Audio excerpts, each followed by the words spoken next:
The revolution is real, it's live, and as some comrades say, it's lit, right?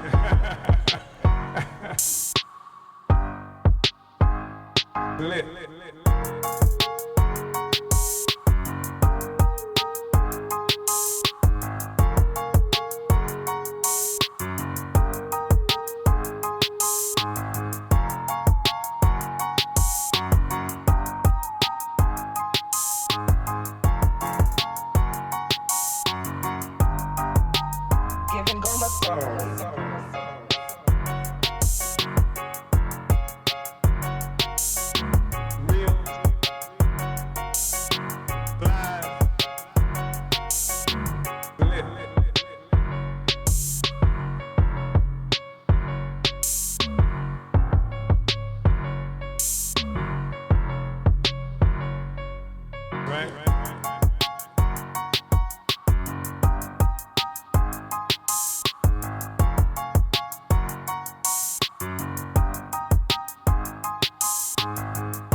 The revolution is lit.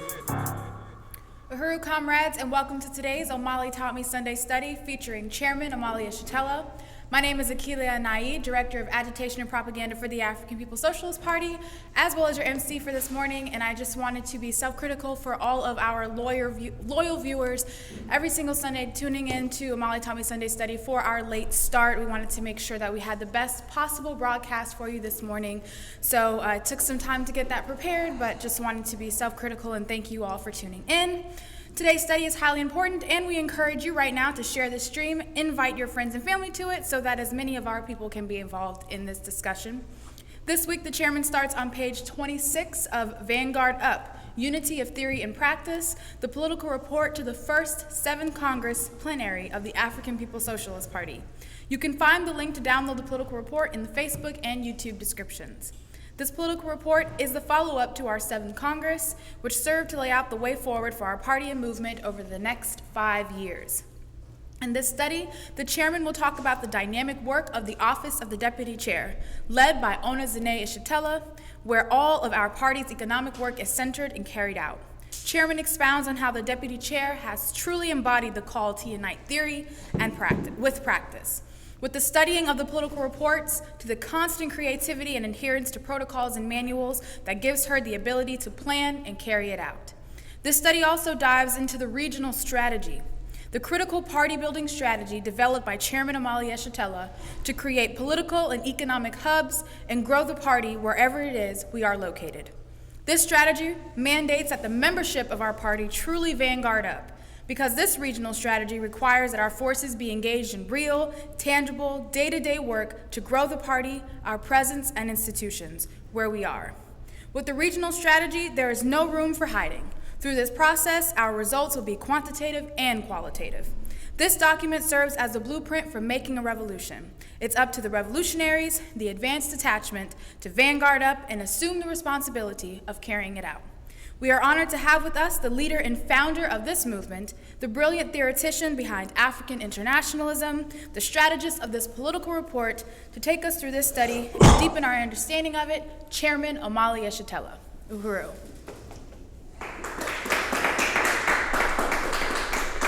Uhuru comrades, we're going to continue the study as it's been stated of the political report to the first plenary of our 7th Congress. And those of you who got the most recent issue of the Burning Spear will see that we have begun reproducing the political report in the Burning Spear newspaper.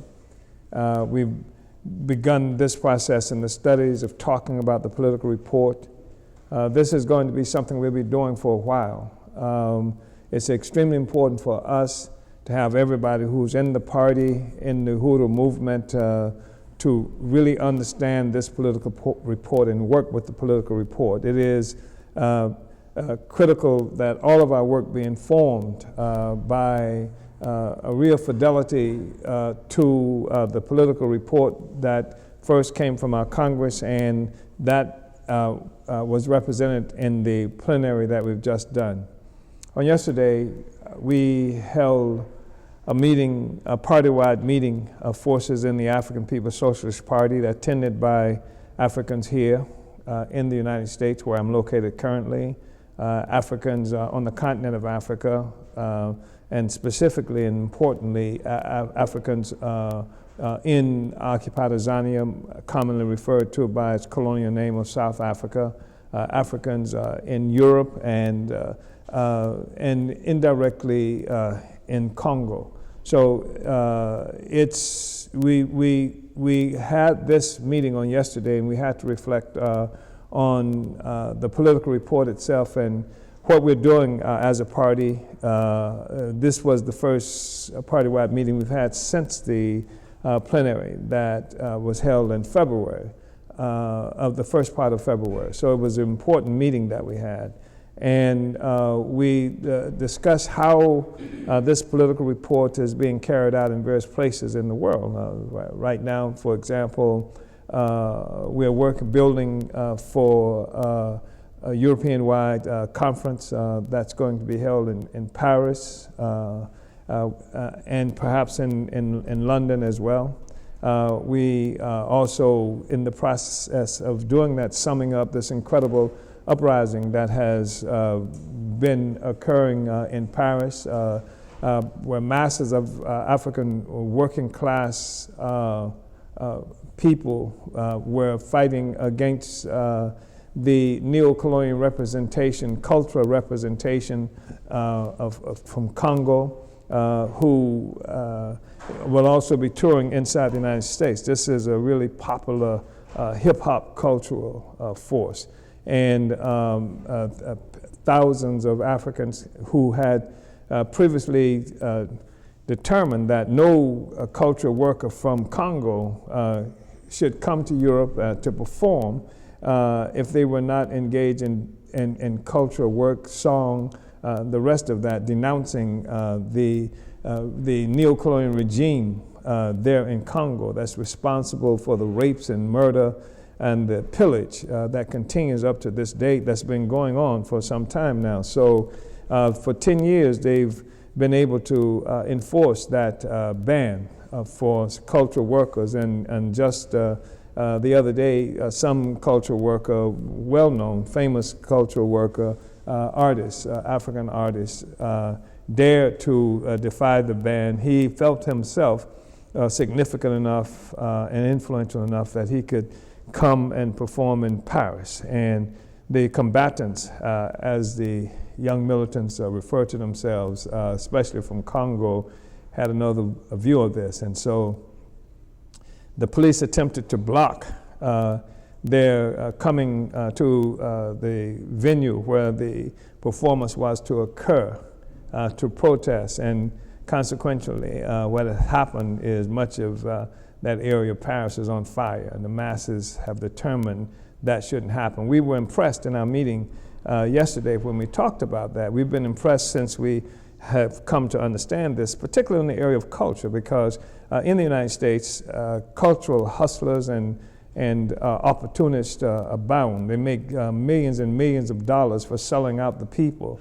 And too often they sell out the people in public view, and they offer lame excuses for doing it that are too often accepted by masses of people who like them because they are some kind of cultural icons. I just think that the African working class there in France and in Paris in particular, but Africans came from throughout, from Belgium and other places to protest and fight against the violation of this boycott that the people had imposed on cultural workers who were not singing a revolution, was not denouncing the rapes and pillage. It's not even, you can't be neutral in this situation. So I just thought that was a good example, and we discussed that for a while in the meeting that we had on yesterday. There were people there, comrades there from the Bahamas, where we are planning a 2021 reparations tribunal, but also where much work is being done to build for African Liberation Day there, and we're in the thick of that.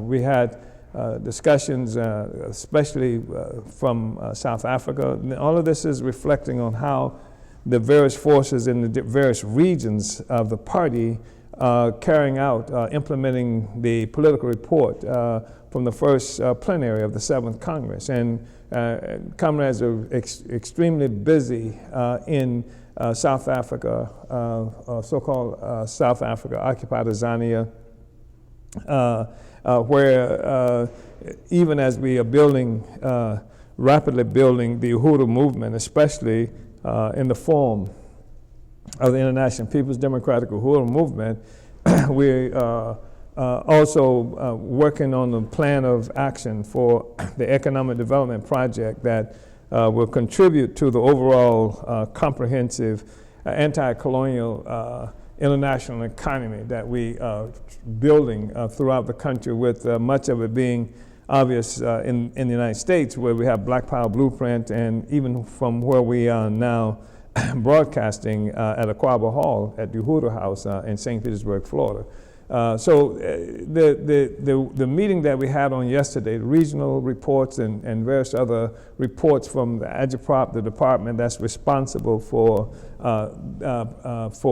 organizing and producing this study that we are doing today, responsible for the first, for the Burning Spear newspaper that I just referenced, that has most recently come out for this month.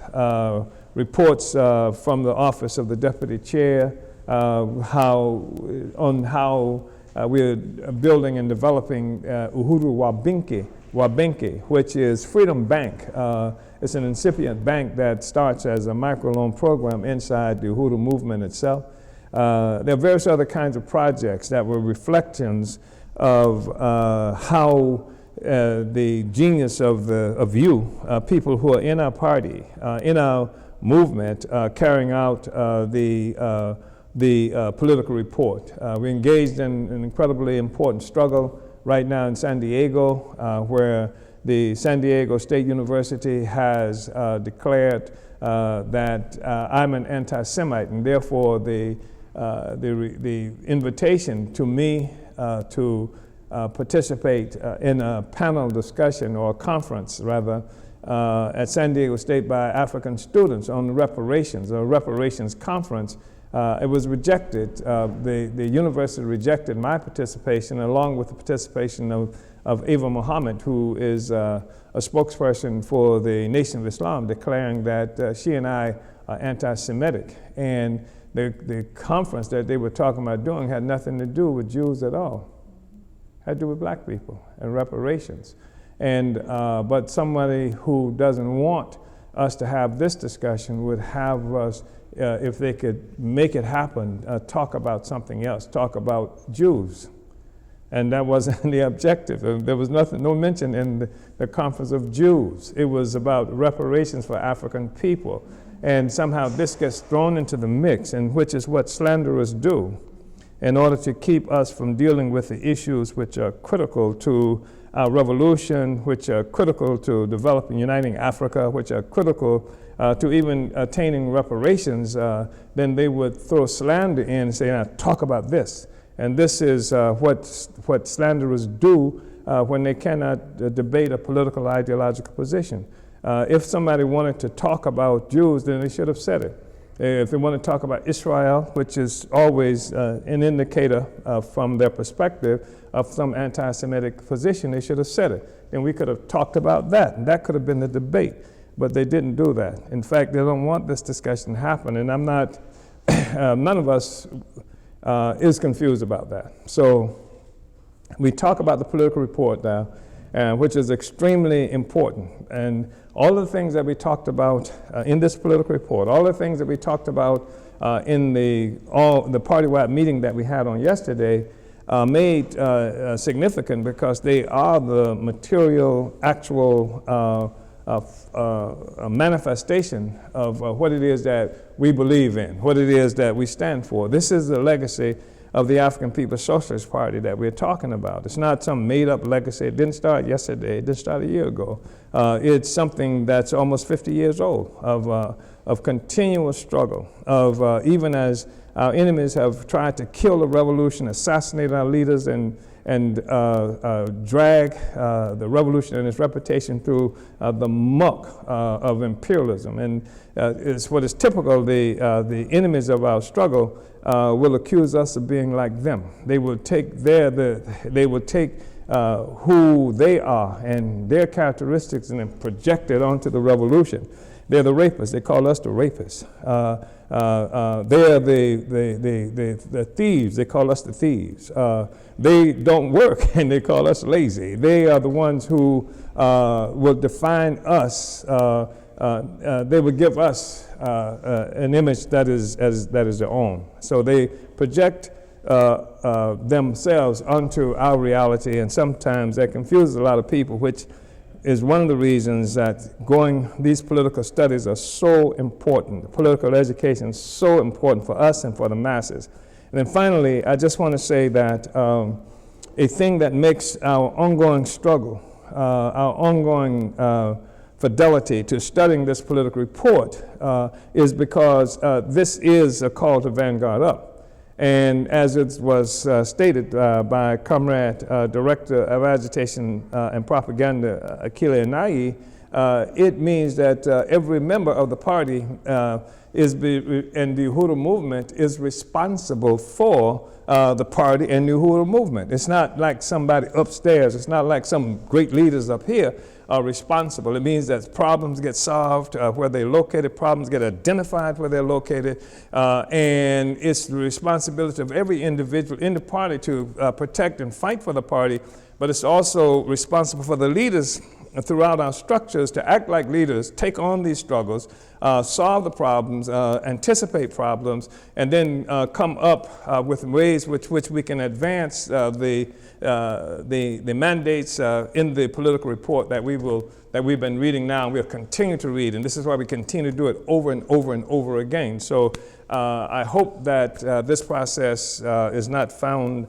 to be boring, but whether it is or not, it's necessary for us to really grasp the political report, to understand what the hell. We're not like Democrats and Republicans, where you don't have to know anything. You just like this guy, don't like this guy, or listen to this person and follow it. The objective here is to really deepen the political understanding, the analytical capacity of everybody in the organization. We don't just say stuff that we believe in. We also go through processes of saying how we came to these conclusions. We say, this is how we came to this conclusion. You can check our methodology. You can check the conclusions as well and see how whether or not they're supported by the methods that we use, et cetera. So this is what it's about, to make you the leaders, to make you not rely on Chairman Omali Yeshitela or rely on some particular individual leaders solely on that. We equipped you to be able to advance what it is that we're talking about and to grow your own capability of fighting for African internationalism. We used to say, it was a real striking thing. We've seen in the past where heroic figures who have been in movements we've been associated with, and they're the toughest guys. They are the ones who know how to do the best roundhouse kicks and et cetera on the one hand, but they always have been the ones who folded in the face of imperialist aggressions, arrest the snitches and things like this. We say that we'd rather have somebody who didn't know the difference in a lamb chop and a karate chop if they understood this theory and were able to unite with it. And that's the fundamental thing. So we're going to go ahead and get started now on page 26. And we're starting at quite an appropriate place in this study. And you know, I'm going to try to be expeditious and not do too much of this that I'm doing now. But from time to time, it is going to be necessary for me to make some comments. I want to be expeditious because we lost a few minutes in the beginning, and as everybody who's come to these studies know that I will often give lengthy overviews. So on page 26, we start with the office of the Deputy Chair. Deputy Chairwoman Onozine Yeshitela is renowned within our party and our movement for her careful and dedicated attention to the mandates and protocols assigned to her office by every Congress and plenary political report. She has consistently brought these mandates to life through quick and creative implementation involving the party, her office, the movement, and the surrounding African working class community. The Deputy Chairwoman also either wrote or presided over the writing of many of the how-to manuals and plans of action by the party that the party has produced for several areas of the work. More than anyone else, Deputy Chair Onozine Yeshitela is a stickler for utilization of our manuals, often declaring that it is unnecessary to reinvent the wheel. This creates an easily accessible bank of training within our party and movement. It helps to professionalize and standardize our work in all our more than 50 institutions and the various political committees of the party and our movement. And I cannot overstate the significance of that, to institutionalize our presence, to deeply connect and anchor ourselves to the communities in which we live and which we have to struggle through these institutions, to make the party an ongoing institutional presence as opposed to something that's here today, gone tomorrow, and apparently significant because we have fast-talking people who never produce anything in the real world. And that's why we say this is unity of theory and practice. The utilization of our manuals and fidelity to our protocols give us constant access to the 50-plus year experience and memory of our party, something that cannot be found anyplace else. But what must be understood is that the Deputy Chair does not simply and blindly use the protocols and manuals of the party, as important as that is.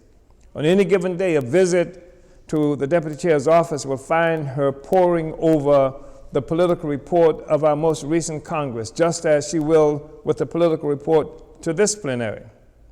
Understanding the political report is what helps her to know the significance of particular protocols. It informs her of the importance of existing manuals or the need for new manuals.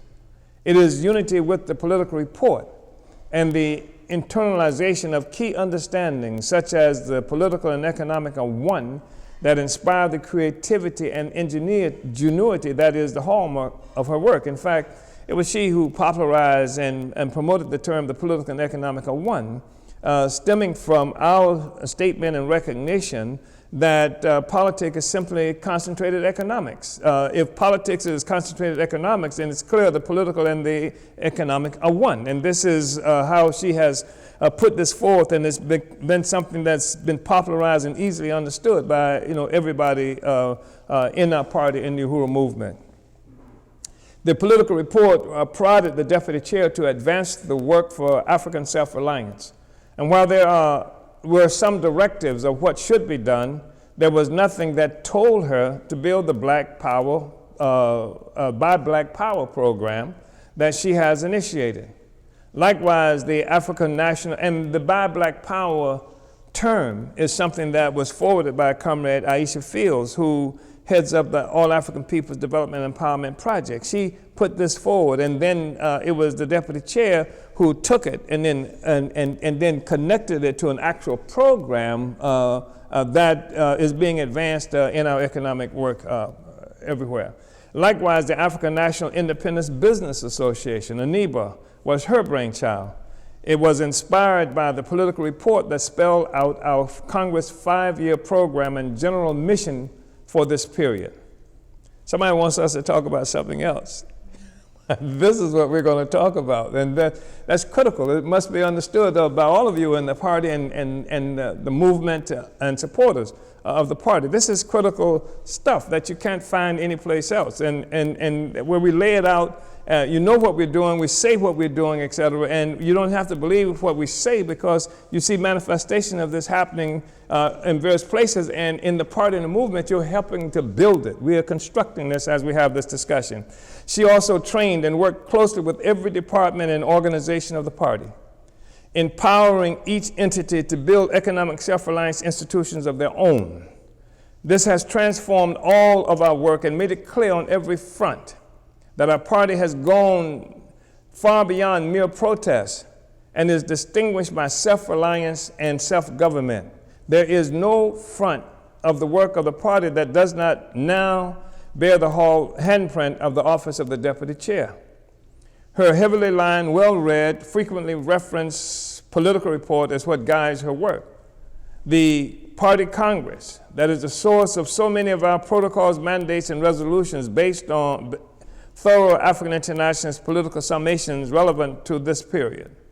The internalization of the political report galvanizes the office of the deputy chair as the most consistent. Let's say the internalization of the political report galvanizes the office of the deputy chair as the most consistent, well-organized department of our party. It is the one to be emulated. Every party leader and member would do well to follow this example. And I cannot say this loudly too often, and loudly enough or too often. It is critical. I mean, everything that we have as an example of best practice and what have you has to be emulated. We have to fight for it. We have to fight to be like that, so that the party and our work to build this revolution happens much more effectively and efficiently. And this is not some kind of a contest of who likes each other the most, but if it's work, it's the best thing, example of what it is that we're trying to do, then we adopt it everywhere, and that's what's being suggested here. This plenary will update all our work where necessary, and we are raising the 7th Congress resolution regarding implementation of the party's regional strategy to the highest priority. This includes emphasis on local and unit organizational building and consolidation. At the end of this document, we will lay out mandates for each party member and organization to implement this year. But the basic thing that we're saying is that for the longest period of time, in what I might characterize as a modern history of the party, we've created this office of recruitment and membership office, which is really important. But it became the sole or the primary force for recruitment and bringing people into the party, and that doesn't work too well. And for one thing, you have this office someplace out there that's not connected, generally speaking, with the people who we're recruiting. So, you're getting all kinds of forces all the time, some of which may be good, some of which may be bad, and in this era of social media, a lot of them are going to be bad. They're not real people in many instances. Social media is not real. I mean, this internet thing that's out there someplace is not real. And what has to happen is we have to deal with real people experiencing real contradictions, real suffering, real oppression, and who are trying to engage in real resistance on the ground. And that means that we have to be on the ground and capable of where they are of bringing them into the party. And this is how the party building is going to be happening primarily henceforward and subsequent to the 7th Congress. And that's what we're working this out right now in the best possible way. So, however, the office of the deputy chair must continue the trajectory of building her office and developing the programs and strategy that was begun during the pre-Congress process and carried out since the 7th Congress. Mandates for the office of the deputy chair include the work to forward the economic development work in Africa, especially in occupied Tanzania or South Africa, where our organizational strength appears optimal. Our party and movement there are working on economic development plans of action that must be reviewed for possible inclusion in a comprehensive international African economic project. And, that's not possible. This is actually something that's happening right now. I mean, as recently as day before yesterday, meetings are occurring with these comrades who are doing this work, particularly in South Africa, but who are also, the leader of that work is also traveling to West Africa and what have you. This is concrete manifestation of African internationalism. This is carrying out the political report that we are discussing on today. The office of the deputy chair, and this is critical part of it right now, must also prepare for the plan for massifying the economic work among the whole party, movement, and African population at large. All our party members must become individual advocates and stakeholders for the development of our 50-plus self-reliance programs. In every aspect of our work among the masses, party members must win Africans to take part in the struggle for African self-reliance by supporting programs and institutions with financial contributions. Party regions must begin the process of winning all our mass committees and local party organizations to train and instruct all our members to win on-the-spot donations from all the people we encounter during our political work, especially Africans. This is one of the most important methods for explaining the programs of self-reliance to our people, allowing them to become willing accomplices in this aspect of our liberation and winning even more respect from the people because of this economic work. The office must establish the infrastructure, collection, and accounting process and all the protocols to carry out this mandate that can be as important as any of our other economic programs because of its inclusion of individual party members who are not necessarily assigned to any of our economic institutions. This program allows the African masses to become a fundamental part of our economic development, whether they are located in an area of one of our institutions or not. This is really important because what we're talking about now is that the office of the deputy chair will preside over this process, but every committee, every region, every organization, every member of the party now is responsible for having this discussion with people we encounter. When we sell a newspaper, when we have any connection, we want to say, do you want to make a contribution to this project for black economic self-determination that we're fighting for, to make us economically independent? Because there cannot be any political freedom if you don't have economic freedom. And so here's our program. We have a Black Power, a Buy Black Power project where we are including all of these institutions and telling people they should support these institutions because these institutions support the struggle for black power. We have a Buy Black Power program. We have furniture stores here. We have a furniture store there. And all of these require the support of the mass of our people for them to be successful because they are yours. And so this is the way that we encourage the people to be involved in it, and we encourage every individual member and the movement to know what these programs are too, because you got to take this out to the masses of the people. This massifies the issue. This makes it more than just the responsibility of someone who's running a shop, a furniture store, or somebody who's just overseeing the One Africa, One Nation marketplace. Now all of us are responsible for this. It takes the economic interests of the masses. It makes sure that this issue of the masses, the aspiration of the masses, the economic self-reliant, taken by the party, now we put it in the program, now we take it back to the masses of the people and say, here's what we've got. Here's how you can work to make this happen. This is breaking out of prison. This is breaking out of colonialism, and you can participate. And I'm saying this should be happening everywhere. It should be happening in South Africa, even in the poorest townships it should happen. Because what it does is it's about more than just the money.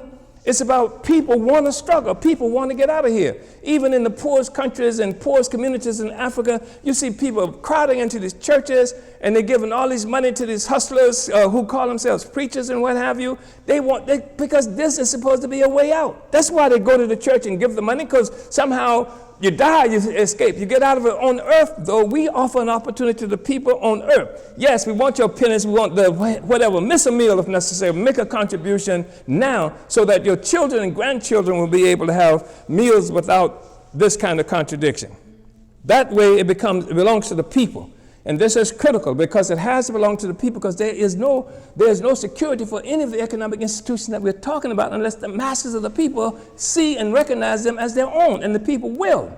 Even if they're not in the same city, even if they're not in the same state, even if they're not in the same country where some of these economic institutions exist, just like people who were not in New Orleans and saw what happened to Africans with Katrina recognize it as our contradiction, our problem. And so this is what we have to do. It's our economic development, our resources, and the masses must come to understand this. And every individual in the party has a responsibility to take it out. Yes, you want to make a contribution to our program. Do you want to make any kind of contribution? There are people who hustle imaginary pie in the sky one day after we die or before we die.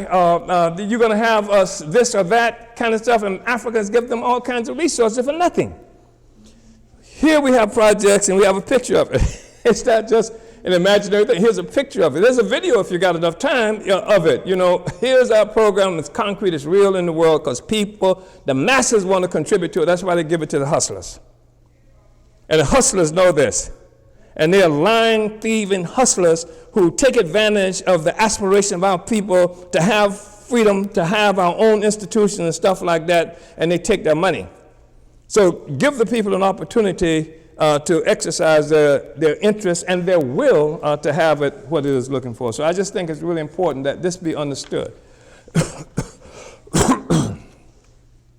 So on page 29,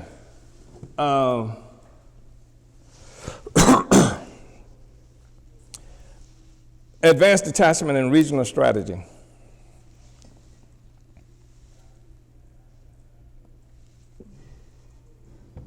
Here we elaborate a bit on how the regional strategy transfers structurally, organizationally, responsibility, or certainly spreads that responsibility out beyond some kind of top-heavy situation. The fact is that the Congress that we're referencing, from whence the political report stems from, is the way that all the members of the party come in, and people in our movement, and people who we don't know have an opportunity for months even prior to the Congress to discuss this political report. That's what a democratic process. How many people here have seen the political report or know what the program of the Democratic Party is? How many know what the program of the Republican Party is? How many know what the program of the Green Party is? Here we have an organized, mandated process through which we go. And not only people in our party, but people at large in the whole world get an opportunity to see this, discuss it, criticize it, have public bonfires burning it if they would like to do so. But this is something that's open, transparent. This is democracy on steroids. And so people can come to our own Congress, elect leaders based on this, elect me based on the political report that I put forward in my performance, and then discuss it, have discussed it up until now, have had regional conferences, pre-Congress conferences, and then come to the Congress itself, and then make a determination about whether this is acceptable. This is a really democratic process. Now, so that's the essential democracy. And then we now have the regional committees having to take this out. And then within every region, there are states that are a part of it, but then we go from regional to the local party organizations in every city. And if you, in some places, we might be talking about provincials and provincial conferences and things like that. And every city, it goes down, and in every city, we break it down even further.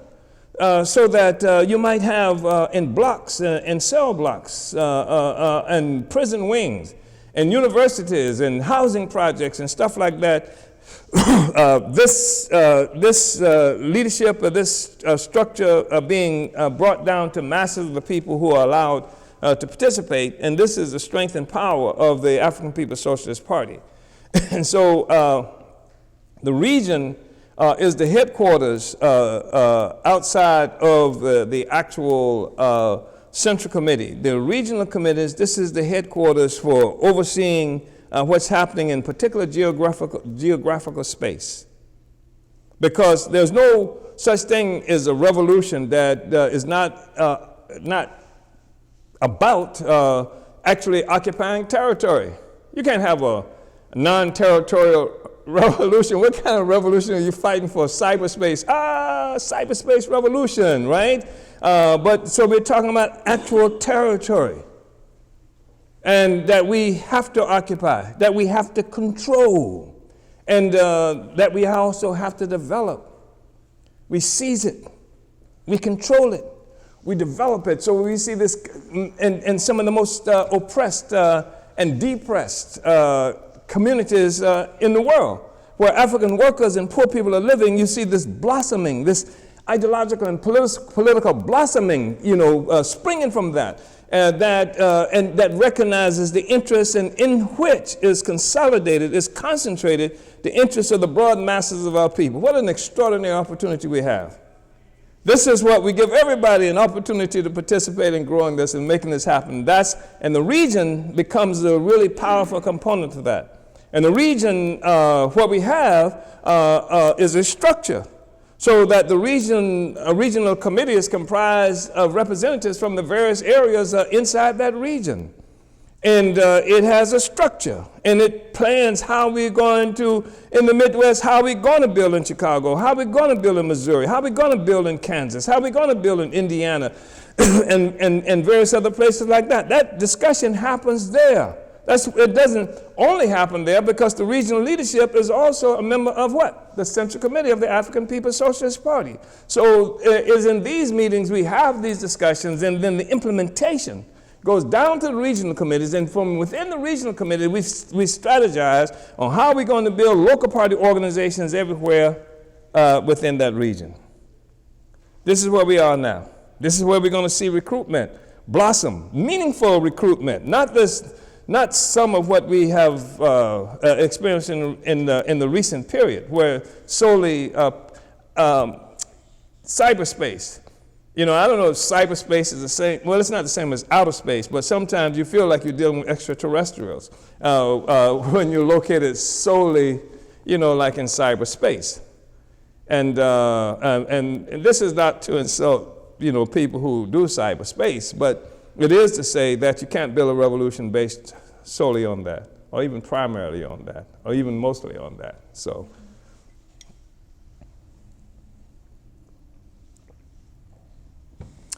the African People's Socialist Party has been in an important stage of growth and development since our historic 7th Congress that designated our party as the vanguard and advanced detachment of the African Revolution. Now, nearly a year and a half after the 7th Congress, we are facing a critical turning point.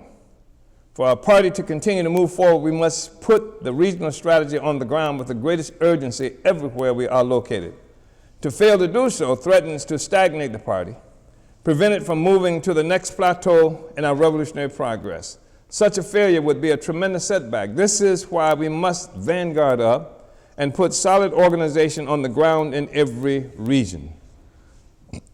There's going to be a time when it won't matter as much when people come into the party to solve their little problems or because they're lonely or other things. There's going to be a time. But right now, what is critical for the people in the party to vanguard up, because as we build a mass party, a larger party, I should say, then it's not as significant if you've got 5 or 6 or 10 or 20 or even sometimes 100 people who are flakes and who are not committed to the revolutionary objectives of the party. But that's why political education is so important, because as the crisis of imperialism deepens, we're going to see all kinds of people moving toward and attracted to the party, that there must be a solid foundation of cadre, vanguard, that's there to protect the integrity of the party, ideological, revolutionary, organizational integrity of the party, and to help move us forward. You see, that is what it is that we're looking at, why you are so important. And so we say that starting on page 183 of the book Vanguard, the 7th Congress Political Report, we laid out the party's vision of the regional strategy, and I'm going to quote here. Our struggle against colonial capitalism must be rooted in the actual colonized territories that we occupy. This is the essence of dual and contending power. Occupy, power. The victory of our party will come as most of the colonial peoples of the world are occupied. That's why we have such a thing that we call occupied Mexico. That's why if you look at the United States itself, it's a settler colony that's been occupied by European settlers who that have brought with them, oppression and exploitation and a whole new social system that validates them and invalidates the rest of us.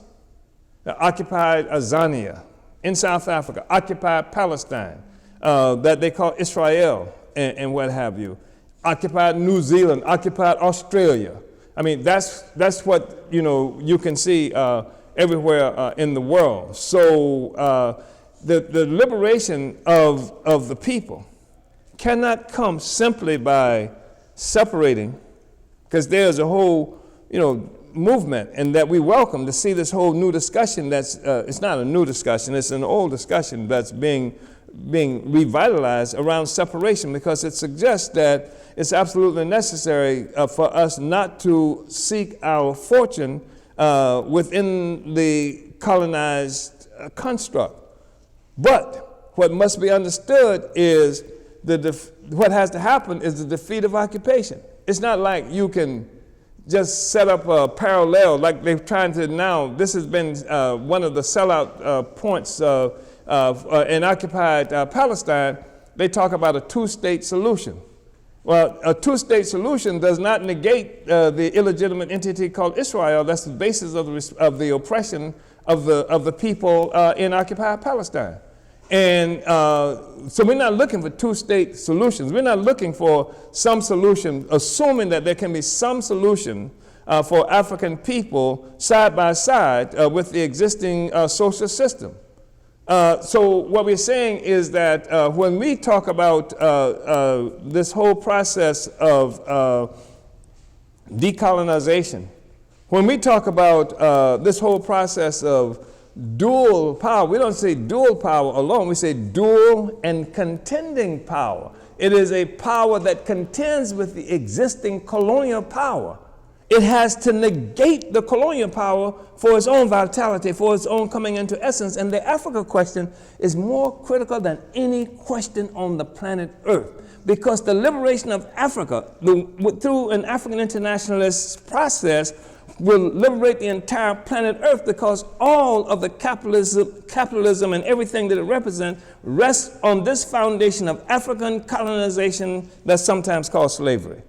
It is, and we are dispersed all around the world. That's why it's critical for us to understand that we are not fighting some Jamaican struggle or some new African struggle or some African descendants of slave struggle. This is a struggle of African people around the world. We are recapturing our national identity, forging it in the heat of struggle. A proletarian nation is in the process of being born right now, as opposed to the bourgeois nation that came about as a consequence of capitalism that saw Europe and then in its wake Israel and Australia and all of these other entities come that rest upon the exploitation of oppressed peoples around the world. That's the thing that Israel has in common with the United States, or has in common with South Africa, or has in common with New Zealand, has in common with the whole rise of the imperialist construct of capitalism itself. That's how it got consolidated.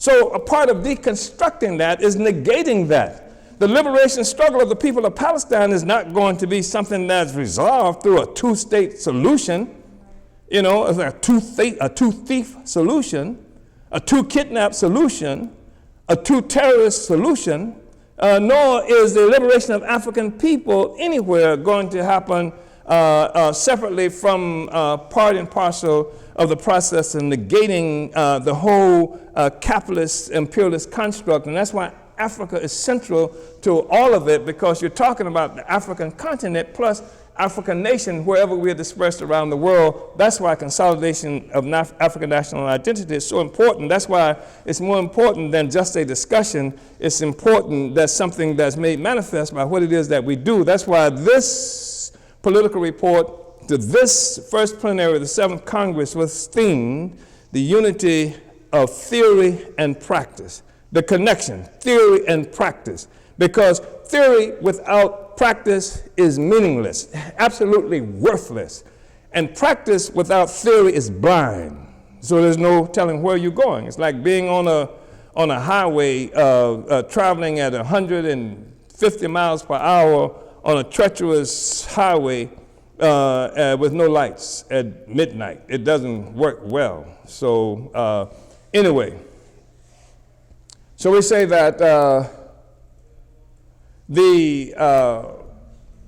I'm starting again, I'm on page 29. I'm looking at the quote from 183 of the book Vanguard, and it reads again, "Our struggle against colonial capitalism must be rooted in the actual colonized territories that we occupy. This is the essence of dual and contending power. This is the essence of dual and contending power, that the struggle is rooted in the actual colonized territories that we occupy.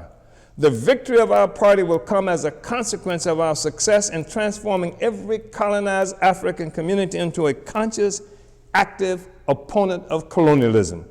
And that shouldn't be too hard to do, because the African masses, working class, are already opposed to this stuff. They just don't know what to call it. And they just don't understand the basic features of it. But you see it all the time. Anytime you see a young African walking around sagging, anytime you see a young African refusing to wear his hat the way white folks say you're supposed to wear a hat, anytime you see this evidence of resistance on school campuses, everywhere African people are located in our communities, that's what you see. That's what and this breach of decor, if you will, for lack of a better term, is partially responsible for stuffing Africans into prisons, kicking Africans out of schools and things like that, so that the ones who are able to function normally and without too many immediate obvious consequences is that sector of the population that is intended by them, by the colonizers, to preside over the rest of us, right? So we want to take this consciousness and organize around people. Just telling people a story is not enough. Raising the flag, putting the One Africa, One Nation marketplace on the ground where people can come out and people talk about food deserts. What the hell? We can grow ourselves. We put our gardens there, all of our community. No, we don't have enough gardens that's going to feed everybody, but what we do is we feed that consciousness, because people then begin with community gardens and other gardens, begin to deal with the concepts of self-reliance again. And as we do it collectively, people begin to understand that there's a collective solution to this, so I don't have to pick up my 9mm and go rob somebody in the damn community. There's a way we can get together and begin. This is a part of consciousness shaping and development by revolutionaries in our community, at the very foundation of the oppression of our folk.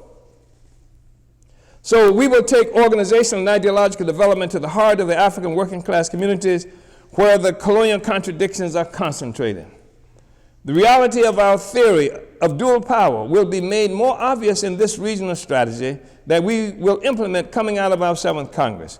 In the political report to the party's 2017 plenary, we began the discussion of the need for our regional work to function properly as a critical vehicle for the development of the party and implementation of our political agenda.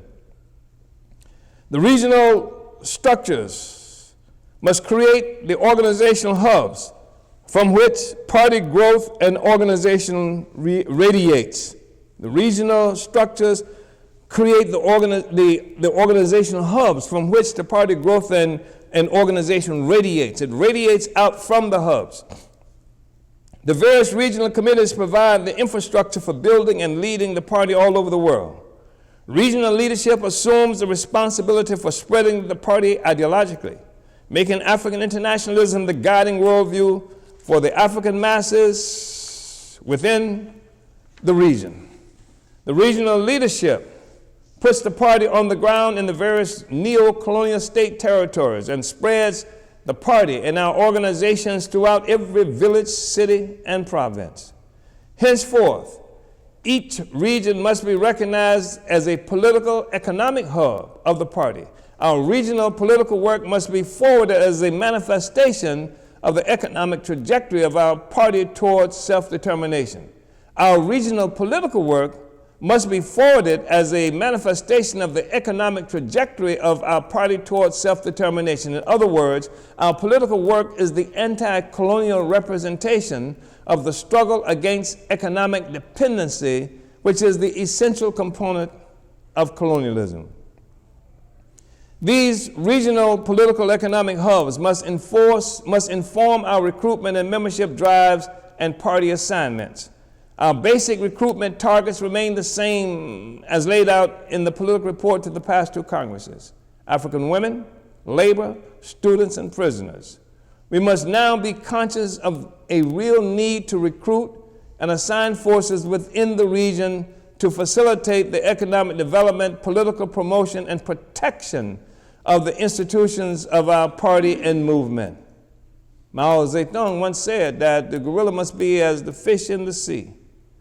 And seeing the sea being the masses of people, that's where the fish lives in the sea, and the guerrilla lives among the masses of the people. This is what it is that we're talking about.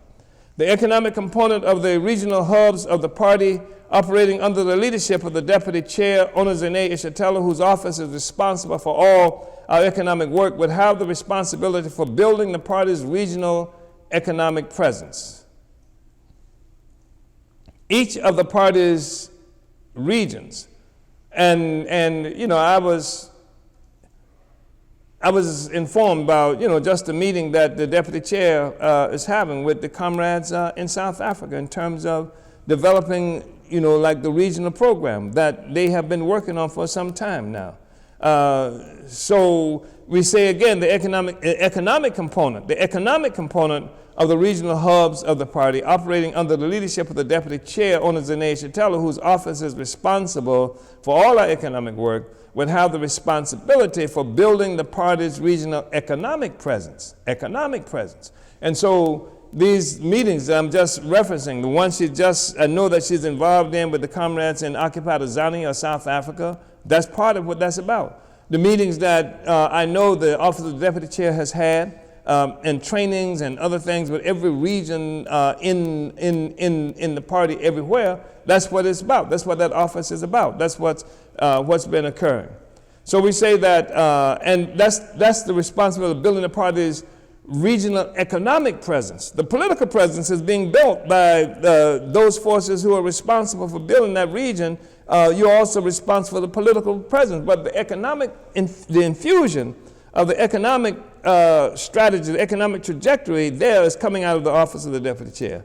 Each of the party's regions must become custodians of the economic strategy of the party for advancing this critical component of the anti-colonial struggle for self-reliance. Each of the regions would have the assignments of building the party's economic work within its designated area of responsibility.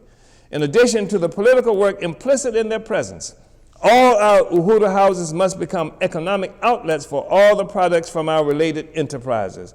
And this is really important. We're talking about the Uhuru houses, and we're not doing that as effective as it should be anywhere, including here in St. Petersburg, Florida, where currently most of the leadership of our party is coming from. I mean, we've established, some obvious manifestations of the economic components, but it's not like it should be. That's going to change as we bring more forces on the ground into the movement who can really preside over that, because there needs to be this active, dynamic presence here.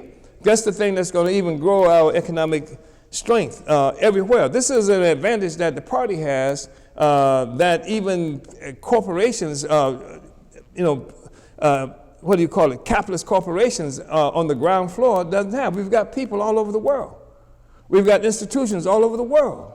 We have to now give these people and institutions an ability to be able to grow our economic institutions exponentially. If we have a food and pie industry, then that should be made manifest everywhere we have any structures, and members of the party need to be able to move that stuff like in Uhuru Solidarity Movement, with 130 some odd cities we're located in, 30 states we're located in. Just assume the significance of having an outlet, that these becoming distributors of what it is that we produce. Overnight it would be transformational. And I'm just using that as an example. But then we've got these institutions. We've got, not only, we have some institutions that specialize. For example, Uhuru Furniture.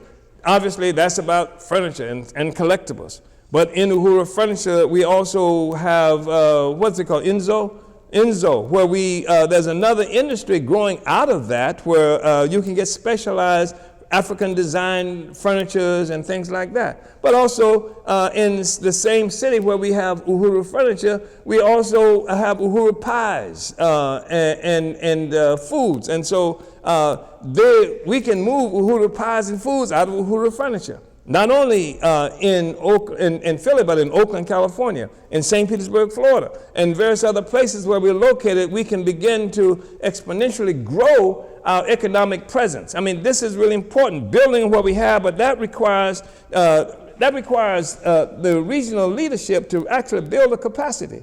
And the capacity might not initially be in going out and doing something economic.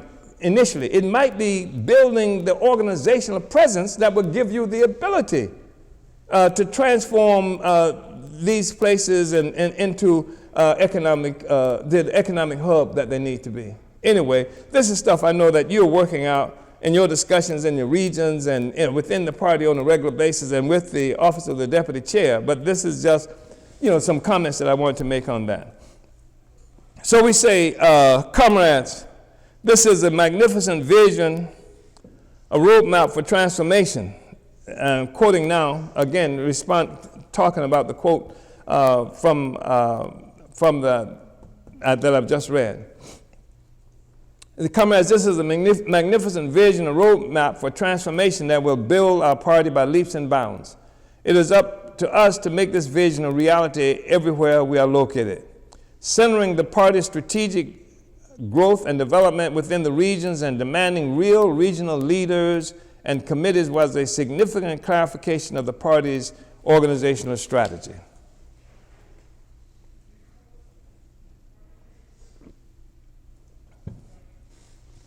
It is through the regions that we can now demand genuine, actual leadership from throughout the party structure.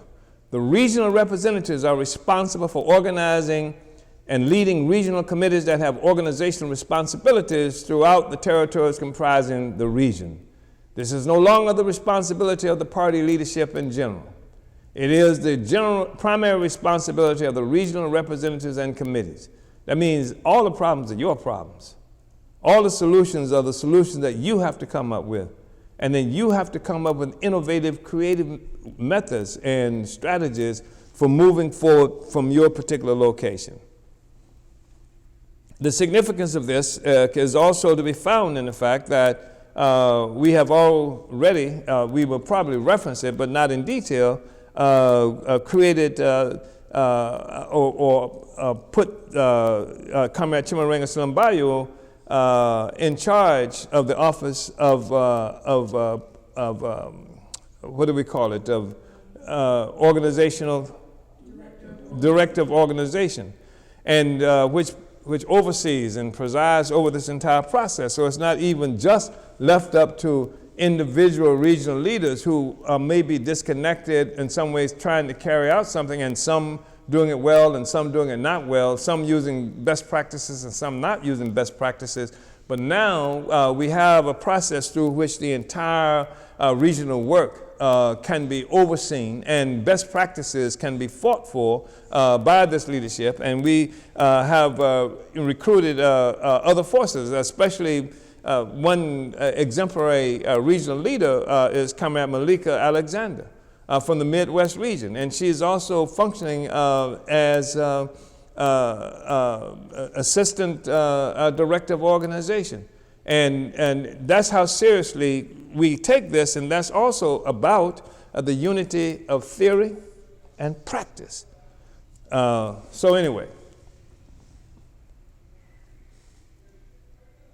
So the regional representatives and committees are responsible for organizing the party and winning the ideological and political influence of the party Uhuru movement in every community, city, state, and territory in the region.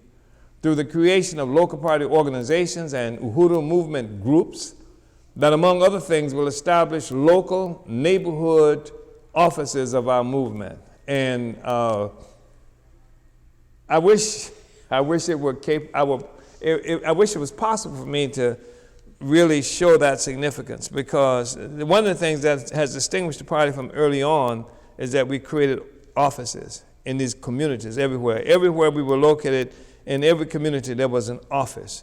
And it wasn't a big old shiny office like the Uhuru House that we have, houses that we have in Oakland and St. Louis and St. Petersburg, Florida.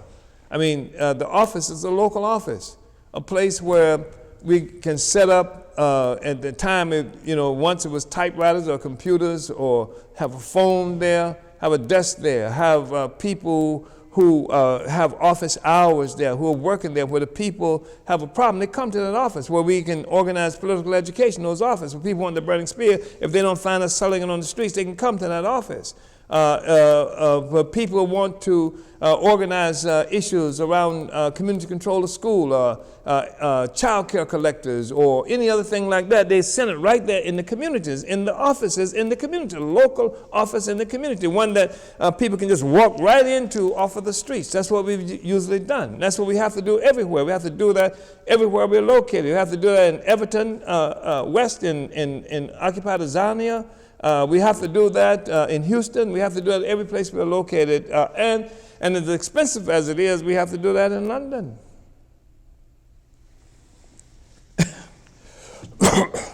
This is an organizational strategy that demands leadership from increasingly large numbers of party and Uhuru movement organizations and individuals.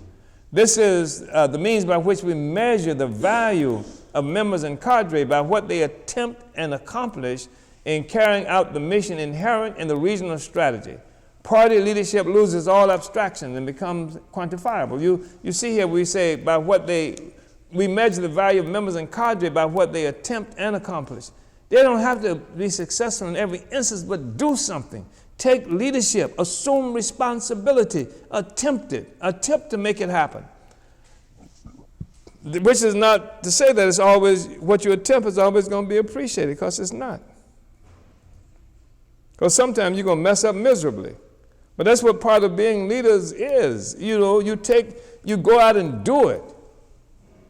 You use the protocols. You use the manuals. You use the mandates. You use your imagination. You use your creativity. You use your relationship to the masses of the people and do it. And if you're successful, the party will sing your praises to the heavens. You make the Burning Spear newspaper. We'll try to get you on the radio. We want that to be something that's exemplified, that everybody can look up to and say, see this example. If you mess up, we're going to criticize you. We're going to criticize you for the same reason we hold you up when you're successful. Because we want the people to know this is a mistake that you don't do. You don't do this. We want you to know it. We want everybody else to understand. You don't do this. When you are successful, say, this is great. This is what you do. So if you are successful, we hold it up. And if you fail, we criticize it. And criticizing is not blaming. It's criticizing. It's critiquing. It's being able to sum it up in a fashion that takes us to a higher place. And some people never got that. Even people who sometimes were leaders in the party, they never got it. They couldn't get over this whole blame and avoiding blame thing. And they've come up in cultures, that's what you do all the time. You're blaming and shading and doing all this other kind of nasty stuff. And you do it today and you do it tomorrow, and then the next day you kissy, and as if nothing happened. It's about blaming and avoiding blame. That's not what criticism and self-criticism is about. It's about building. You welcome criticism because it helps you to know the errors of your way and helps to make the work go better. You might not even have known you made the error unless somebody criticized you for it. Or you may have known you made the error and you have a tendency to do it again unless somebody criticized, and sometimes you should be thankful. You say, yeah, Sometimes you know that you do stuff, you know that's messed up. You know it when you did it. But if nobody says anything, that's cool. But if nobody says anything, somebody else is going to do the same thing. So we don't want to do that.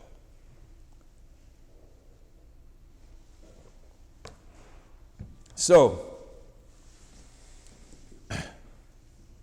this is what contributes to the dynamism of our party and movement. Leaders must lead. The regional strategy provides the organizational logic for the expression of diverse and responsible leadership in every arena of our organization.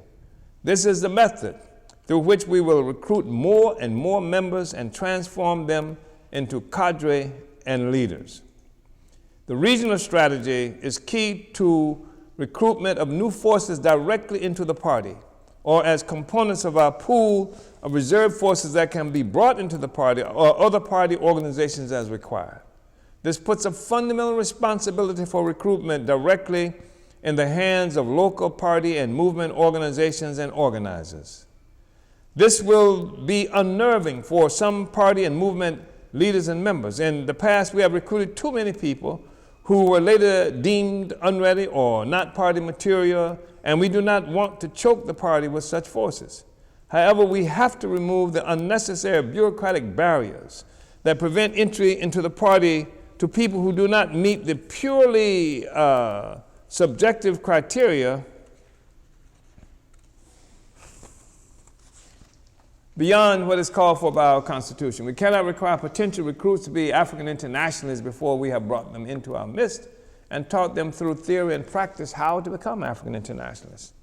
Throughout our regional structure, the regional committees, local and mass organizations, etc., we must be capable of recruiting into our party and organizations. This first plenary of our 7th Congress must initiate the training process necessary to expedite recruitment that does not bow to organizational opportunism, which is the practice of simply bringing in members to pad our membership numbers. We've done that in the past, right? We, pad our membership numbers, and because we need somebody in here anyway, so we know this person just got released. We know this person is not the best person in the world. We need somebody, just bring them in. So we're not going to do that. The regional strategy will facilitate our ability to recruit more efficiently and from people with whom we are more likely to be familiar. Such recruitment will help us to fill out our party structures with people where they are located and enhance our likelihood of bringing in people where they are most needed and in areas most consistent with their actual abilities. We're going to know somebody. If we don't know them, our cousin knows them or something like that in the regions. We operate in these regions and these local communities and things like that. That gives a whole different character to the kind of forces that we will be recruiting on a regular basis. People recruited in their communities can be given leadership responsibility in their communities. Likewise, people recruited into citywide organizations can be given responsibilities that are consistent with their base or part of party activity. There's some snitches and enemies of the party who are watching this and listening to this and taking notes furiously, right? Because they assume that anybody can do this, but it can't be done by anybody. A part of what this is based on the premise of the existence of real cadre, people who can engage in criticism and self-criticism and become real revolutionary organization. That's why, despite the fact that we offer this kind of information to Cretans, the reality is that it's not good for them, no matter how much they might be able to preach it. So this strategy highlights the serious role that political education has to play throughout the party structures. And this informs the Department of Agitation and Propaganda that's responsible for the creation and distribution of the ideas and things of the party. And as I mentioned earlier, now during this crisis, political education is more important than any other time. because this is the time where agents and things like that will be sent into our party. The growing strength, the crisis of imperialism, even if our strength does not manifest itself in a way that they say, well, wow, these guys are getting strong and that the overthrow of our system is on the horizon, that we can see it, the crisis of imperialism itself makes it necessary for them to start trying to hold on and consolidate, and anything now that's out here can appear problematic to them. That's why they don't want a discussion at San Diego State University around this whole question of reparations. It's not just a question of it's not this anti-Semitic is garbage, nonsense. It's just it's a method that's being used to keep anybody from engaging in critical political discussion and analysis. Just say it's an anti-Semitic act, and you don't have to talk about it. Here you got the state of Israel that has been consolidated on Arab land by white people who were victimized by other white people in Europe, and the excuse for doing it is their victimization by Europeans. So they take Arab land. They don't take Berlin in Germany where this happened. They don't even ask for it. They don't even try to get it. They want to take somebody else's land. And so they change the entire discussion. So you got this happening on the one hand. You can't say anything about it, because if you do, then you're some kind of anti-Semite. And so a hammer can be dropped on you, all kinds of aggressions made against you, economic aggressions, political aggressions, etc. We saw what they did to Cynthia McKinney, just how she criticized the state of Israel, and they brought her down. They destroyed her electoral political career, from doing that. And then we're talking about reparations. So all this money came from Germany, and comes from Germany in the form of what they call reparations. But the real deal is, this is the same Germany. This is the same Germany that created the damn gas ovens and what have you, where 11 million Jews were killed. This is the same Europe, the United States included, that gives more than a couple of $1 billion every year to the state of Israel. This is the same Europe and the United States that would not allow Jews who were trying to escape the Holocaust to come into the damn countries, etc. The same United States that has made heroic icons out of anti-Jewish Nazi supporters like Henry Ford and the guy who flew the Spirit of St. Louis, whatever his name was, and who is suspected of kidnapping and killing his own baby. I mean, all of these guys are held in high esteem, right? On the one hand, but and then this entity, they give them this resources because they need a white force in the Middle East to keep the Arabs suppressed, and it is an example of success in opposition to the inability to ineptitude of Arabs and other people who are not white. So they hold them up, just like they did with South Korea. They take part of Korea, they pump all kinds of resources in there for these puppets. They take South Vietnam, they pump all kinds of resources to these puppets, and they say, this is what happens if you stay a puppet. You get all these resources, you connect it to white power, you can have all of this. But look at North Korea. Look at North Korea. They got nothing. They left they left this system. This is what France did to in Guinea. When Guinea-Conakry refused to be a part of the French arrangement and said, no, we want total independence, then France pulled out, took everything out, took light bulbs, took everything out, sinks, toilets, etc., to make sure that they were forever crippled. And then they pumped up these neo-colonial entities all around there to say that this is the difference what you have when you support white power and when you offend white power. And so it's become that kind of symbol. And that's become the basis for shooting all those resources in there to pump it up and then to make it a military outpost.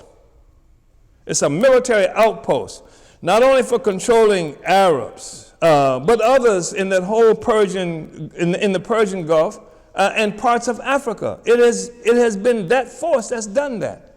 And so I can't speak at the University at the San Diego State University, because I'm an anti-Semite. No. What I am is for the liberation of Palestine. I am for the removal of this military outpost of U.S. imperialism that's got the whole Middle East region in a state of terror with nuclear weapons and the rest of it that nobody ever talks about. Nuclear weapons that was created with the support of the United States and the illegitimate entity South Africa, this other settler colony where the uranium comes from. I'm opposed to that. And that's the discussion they don't ever want to have. And so they say any discussion that takes toward liberation is a discussion about Jews. It ain't got nothing to do with Jews. It's got to do with liberation. And I can talk about black people and freedom, and I can talk about Arabs and freedom without talking about Jews. So, and then they're going to make me responsible for what they did.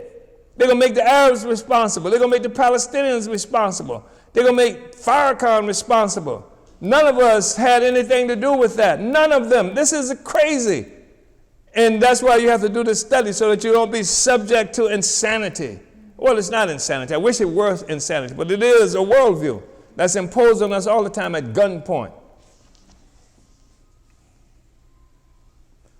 So let me quickly, I'll be ending in just a few minutes. So this strategy highlights the serious role that, let me go up the paragraph earlier. A block or community leader will be competent to lead within that block or community. And local party leaders will seldom, except for extraordinary circumstances or a demonstration of extraordinary skills, be given responsibility for leading a state or region except as a deserved promotion. So the experience within those regions contributes to equipping people to be leaders in those regions, in those blocks, in those communities, on that cell block, on that college campus, etc. This strategy highlights the serious role that political education has to play throughout the party structures. The regional representatives and committees must mandate regular political education schedules for all members, and special new member schools must be frequently organized locally to deepen the political education and training of new members who have not had the benefit of our party-intensive educational process. Requiring regular political education throughout the party structure is another means of transferring leadership responsibilities throughout the party and lessening the reliance on party leadership from afar. This is one of the methods of allowing for the dynamic development of our party and all party members through utilization of the regional strategy. Every level of party organization, from the central committee to the basic party cell, will be responsible for pushing and making accountable the educational development of all our members all the time. Ongoing political education is a crucial component of party life. The appropriate use of sponsors who train and advise new members can allow for more recruits to come in and actively participate in the work with limited potential for disruption. Any disruption from a disunited recruit will be contained to the region, city, community, or specific areas of political work they are assigned to. So, Comrade Director, I'm going to end here on page 33. Uhuru. All right, so let's salute our leadership. Oh, well, they already kind of started doing that, but let's salute our leadership, Chairman Omali Yeshitela, for that wonderful study. Uhuru. So it is now time to open up with questions from our audience and online viewers. We want to appreciate everyone who's tuning in via Facebook and YouTube, and also appreciate all of your engagement. Please continue to invite your friends and family to this study and share widely on all of your social media platforms.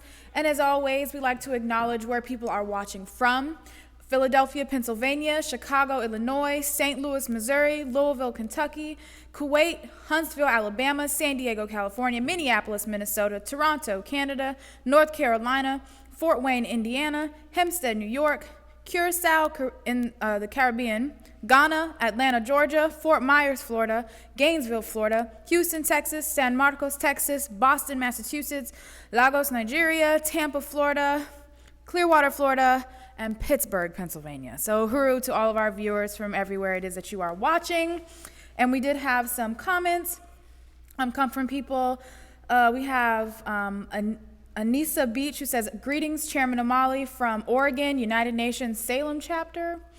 Uhuru. We have Salem chapter? Okay. in Oregon, yeah. Okay. Deputy Chair Onazane Yeshitela says, Uhuru Wabinki Road to Independence, our microloan collective program that we will be kicking off soon. So exciting. Comrade Jackson Hollingsworth, right here in St. Petersburg, says, salute the chairman, deputy chair, Director Akile, and the whole African People's Socialist Party. The YouTube username Craving Hibiscus says, this is so true. I've met this response so many times in public discussing politics. People will resort to framing your politics as emotionally wrong because they cannot find a real critique. Uhuru. Deputy Chair Onazane Yeshitela also says, ongoing political education is a crucial component of party life.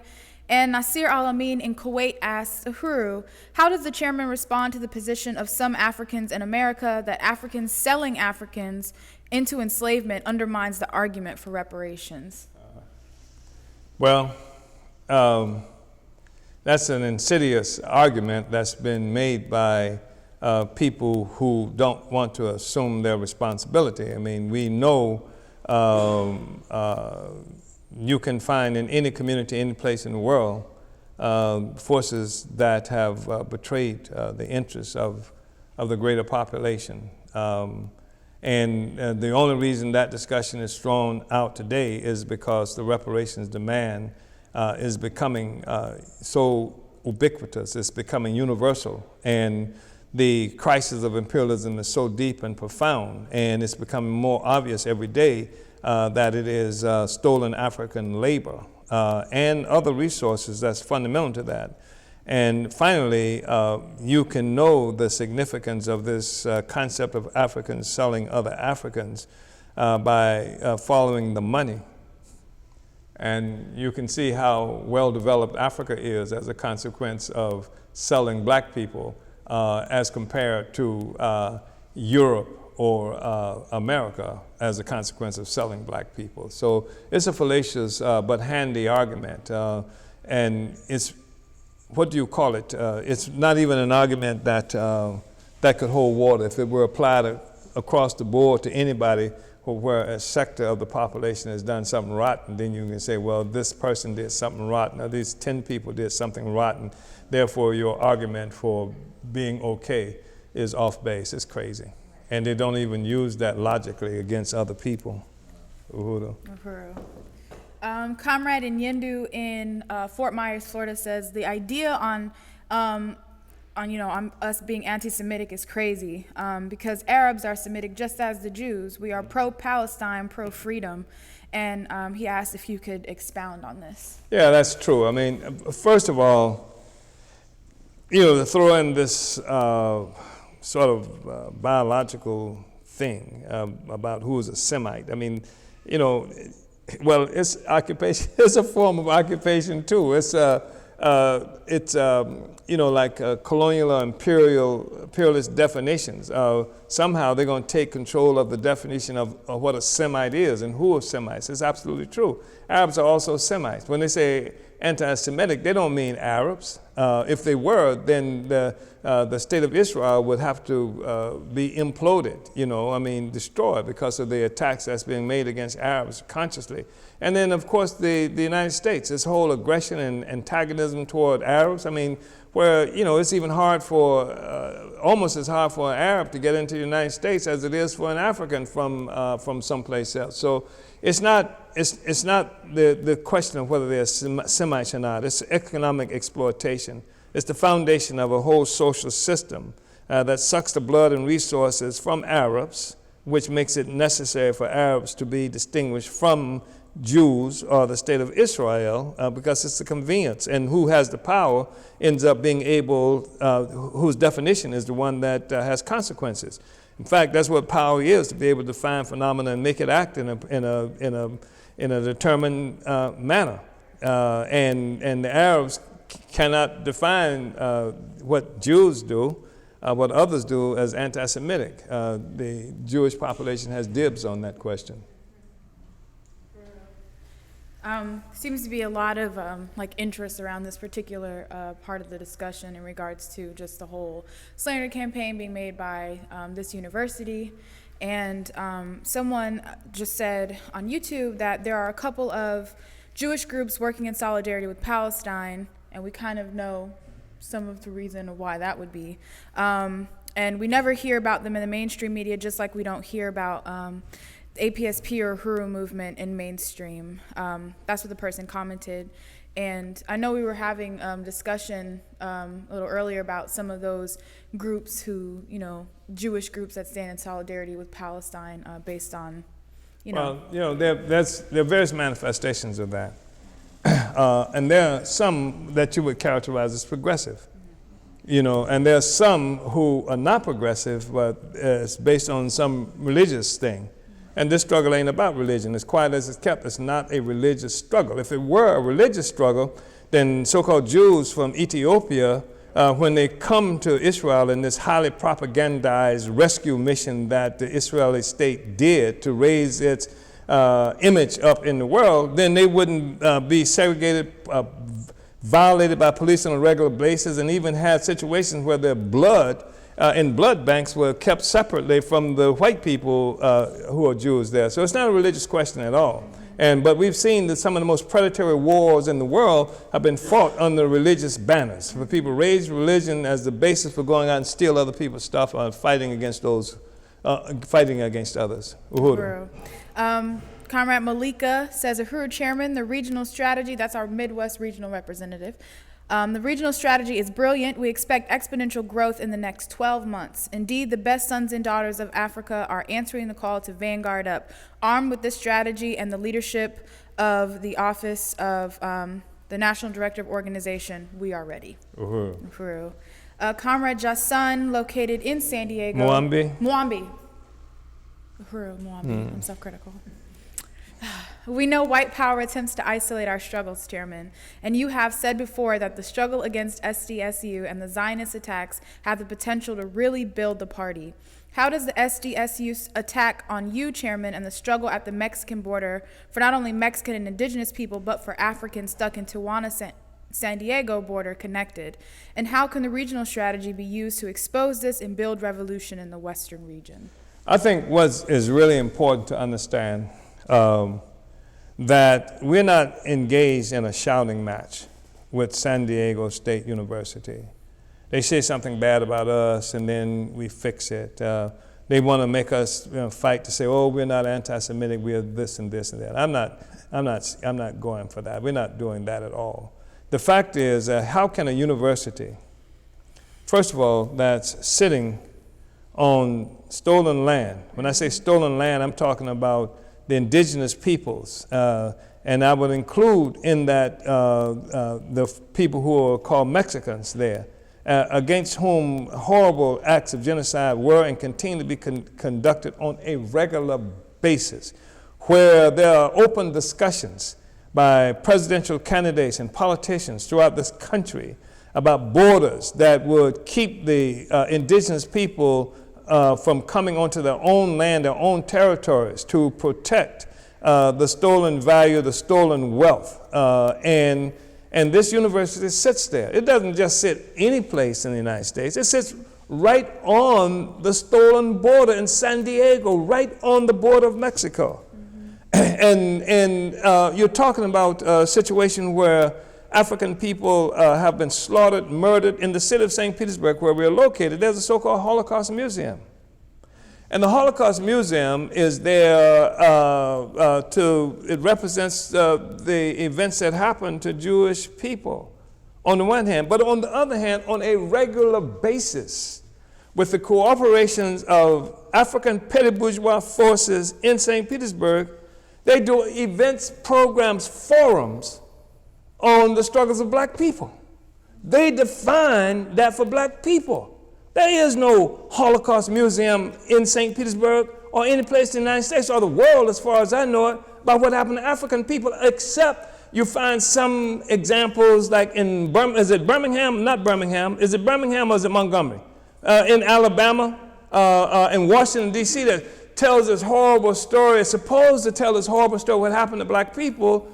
And then, because we were enslaved and bad things happened to us, and then we have now come unto our own. We are now this lovely, beautiful place, as oppressed people. So the fact is that this whole Holocaust issue question is a weapon in the hands of our oppressors, and not just African oppressed people, but oppressed of the world, so that the worst crime that's been committed in humanity was not the crimes that were done in the process of creating capitalism itself, with slavery and colonialism across the board.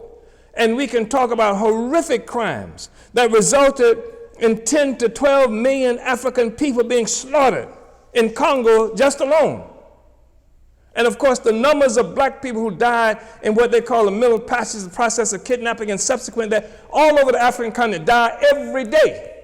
Every day, right now, as a consequence of that act. Yep. But the worst crime in history was the crime that was committed against white people. And that's why people have quoted me as saying that somehow the Holocaust is being used as a cover for the oppression and of other peoples around the world. Yes, I said that. It is. Yes. You can't even say genocide was committed against us. You know why you can't say it? Because, partial reason, because there was no such word as genocide until 1940-something. And this is a consequence of a Polish Jew named Lemkin, who was a lawyer and fought to have what happened to Jews defined as genocide. The whole UN Convention on the Crime and Punishment of Genocide came as a consequence of that, and it did not include us and didn't mean us when it said it. Which is why we have to have our own Africans Charged Genocide campaign that's being waged right now by the Uhuru movement. You want to know why I'm an anti-Semite? It's because I fight to expand and challenge the definition of genocide to include what's happened to the rest of the peoples of the world, because even when they talk about genocide, they don't talk about what happened to Romani people, the so-called gypsies, who were killed by the Nazis in concentration camps, the homosexuals who were killed by the Nazis in the concentration camps, the number of Russians who were killed by the Nazis and other peoples, et cetera, et cetera. So they have a monopoly on this definition so that they can cover for imperialism, and that's what they're doing with the university. That's why they don't want me there. Uhuru. Yeah. Uhuru. Uhuru, Chairman. Uhuru, Comrade Jesse. Uhuru, I just want to give you a round of applause for what you were saying. This is Jesse Neville from the African People's Solidarity Committee, white people working under the leadership of the African People's Socialist Party, and I want to salute you, Chairman, for this amazing study. This has been extremely powerful, and I also want to salute Deputy Chairman Omali Yeshitela and everything that you summed up about her office, and just totally unite that her office is the one to emulate and just represents the highest standard of the work that needs to be carried out to implement the political report. So just really want to salute that, and I felt compelled to come up here based on this summation that you're giving of the whole question of SDSU, and I was looking at the statement that you gave in 2009 that was being quoted as evidence of your so-called anti-Semitism. It was an incredibly powerful statement in which you made the totally accurate observation that the Zionism and imperialism will use the Nazi Holocaust, so-called, to hide the crimes of imperialism against the rest of the peoples of the world. And you also made a call to Jewish people in that same statement to reject Israel, to reject imperialism, and said that Jewish people have a responsibility to stand in unconditional solidarity with Palestinian liberation, as well as with African people inside this country and colonized peoples around the world. And just with regards to the question that was asked earlier about Jewish groups that are pro-Palestine, I have researched them. I have actually looked to see, is there any Jewish organization that is opposed to the existence of the Israeli colonial settler state?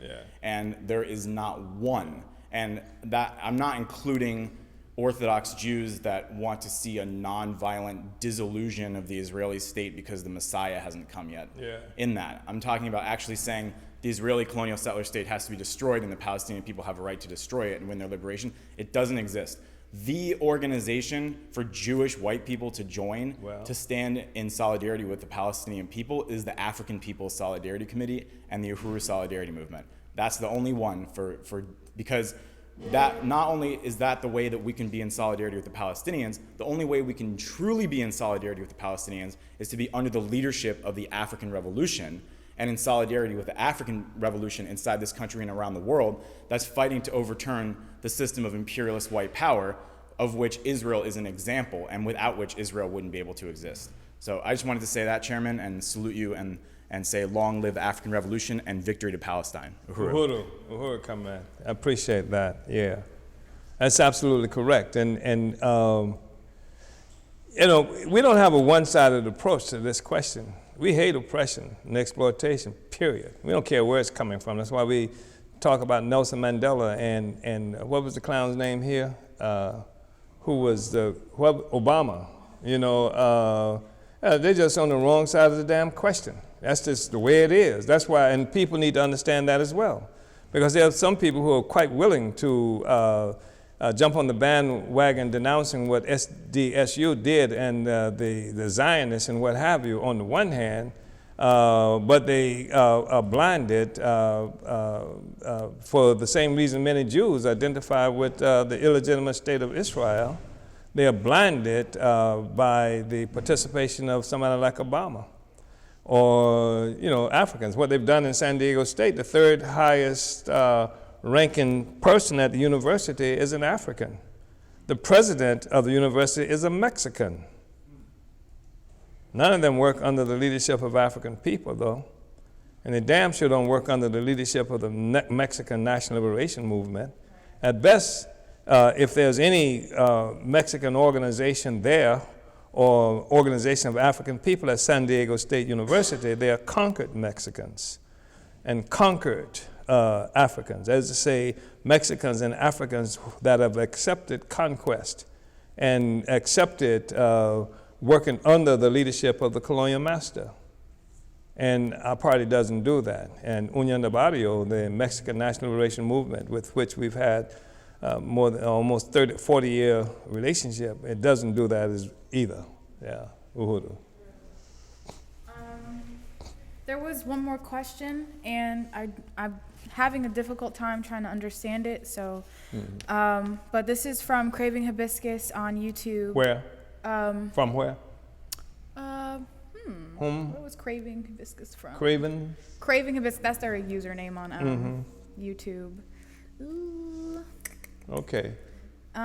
What Cravens? I what don't Craven? know where they're from. Yeah. Okay, all right. So the question was, how would you recommend formulating the argument that the North European proletariat is content today because of the export of their own historical exploitation, and that this exploitation will resume at home once no longer profitable in Bangladesh or Congo? That's the end of the question. Yeah, I think the real question is to explain the basis of opportunism of Europeans here, because they are made wealthy and comfortable and things like that because of exploitation of peoples around the world. And as it becomes more difficult to exploit people around the world, that they've exported this exploitation, they say, to other places around the world. And as that becomes more difficult, I think they're saying that it will intensify here in the United States. I think that was essentially what they were saying. And that's what we're dealing with effectively. We're saying that what has to happen, that the solution to most of the problems that we have lies in a struggle by African people to take back our resources. This is a part of the process of negating capitalism. This is what must be understood. I mean, there are a lot of people, especially in the 1960s and what have you, who were creating what they call some kind of independent institutions. We're not talking about just having an independent institution. We're talking about a process that actively, consciously, concretely negates the institutional existence, authority of colonialism in our lives, in our communities. And so that's part of what it is that we're engaged in. That's what the revolution is all about. That's what the revolution is all about. The African people and other oppressed peoples around the world we have a responsibility to negate the authority, and that's been done usually through armed struggle in various places. That's what you've looked at. When you heard Che call for 2-3 mini Vietnams, he was calling for peoples of the world to take possession of their own resources from the grasp of a bloodthirsty U.S. imperialism. When people when Ho Chi Minh was saying that there's nothing more precious than freedom and independence in Vietnam, that's what he was talking about, that we have to do everything necessary to be able to negate the authority of the Americas and the French and all the other imperialism over our lives. That's what this is about. And so there is no other kind of solution except that those of us, Africans and colonized and oppressed people, have a responsibility to take back our history, our sovereignty, our dignity as a people, and the resources necessary for our people to live. And those and others have a responsibility to work in active solidarity under our leadership, not as some form of charity, but because you understand this is the way that the world gets changed. And so that every contradiction, we've understood this a long time, that the primary contradiction in the world is between oppressed and oppressor nations. Doesn't say there are not other contradictions, but that's the primary contradiction. And that is the contradiction around which all the others revolve. You hit this contradiction. This is the strategic struggle that we are all involved in. And so that's what solidarity is all about. You engage in that struggle. Otherwise, what happens is that it becomes opportunism, because you sacrifice the long-term interests and you get involved in the fight for white rights. That's what socialism is called in white countries, among white people. That's what women's rights, homosexual rights, all this stuff is strife for white rights. And what we're saying is the whole system that's based on, that revolves around this question of oppressed and oppressor nation has to be demolished. And everybody got to get together to do that under the leadership of the oppressed nations ourselves. And of course, in the oppressed nations, the most significant, profoundly important force is the working class. Workers of the world unite under the leadership of the African working class, right? Uhuru. Uhuru. That person was from Denmark. Oh, from Denmark. Yes. Okay. Uhuru. So, all right. So we are at the end. So because of time, we want everyone to know that if your question was not answered, one of our moderators will correspond with you and make sure that the chairman sees your question. This study was brought to you by the Department of Agitation and Propaganda, Winning the War of Ideas. For your worldwide revolutionary news and analysis, visit theburningspear.com. For revolutionary radio, dynamic shows, and music by Africans all around the world, tune into Black Power 96.3 FM, broadcasting out of St. Petersburg, Florida, and accessible via the Black Power 96 app for Apple and Android, or online at blackpower96.org. Did you unite with what you heard today and want to learn more about how you can get involved with the African People's Socialist Party? Visit apspuhuru.org for all information regarding how you can apply. Order your copy of Chairman Omali Yeshitela's latest book, Vanguard, The Advanced Detachment of the African Revolution, the Political Report to the 7th Congress, at burningspearmarketplace.com. On March 27th to 29th, the African National Women's Organization will be holding the Black Women's Convention, Sisters United for Revolution, in Philadelphia. Registration is open for this dynamic event at anwobwc.eventbrite.com. Come see the leadership of revolutionary African women on the front lines for revolution. Featured here will be presentations from African women in our party and movement, workshops, culture, and so much more. For more information about the convention, visit convention.anwouhuru.org. The Black is Back Coalition for Social Justice, Peace, and Reparations is hosting its 4th annual electoral campaign school in St. Louis, Missouri at Aquaba Hall, 4101 West Florissant, on April 10th through the 12th, themed The Ballot and the Bullet. The school is a means by which the coalition opens up a new front of struggle for Black self-determination within the U.S. and elsewhere. The school will teach ordinary Africans, workers, activists, women, and youth how to run for office. The weekend of events will include presentations from members of the BIB Steering Committee and other special guests. Visit blackisbackcoalition.org for registration details and our list of featured speakers. Thank you all for tuning in. Make sure you like and subscribe to the Burning Spear TV on YouTube to catch every episode of the Omali Taught Me Sunday Study. Uhuru.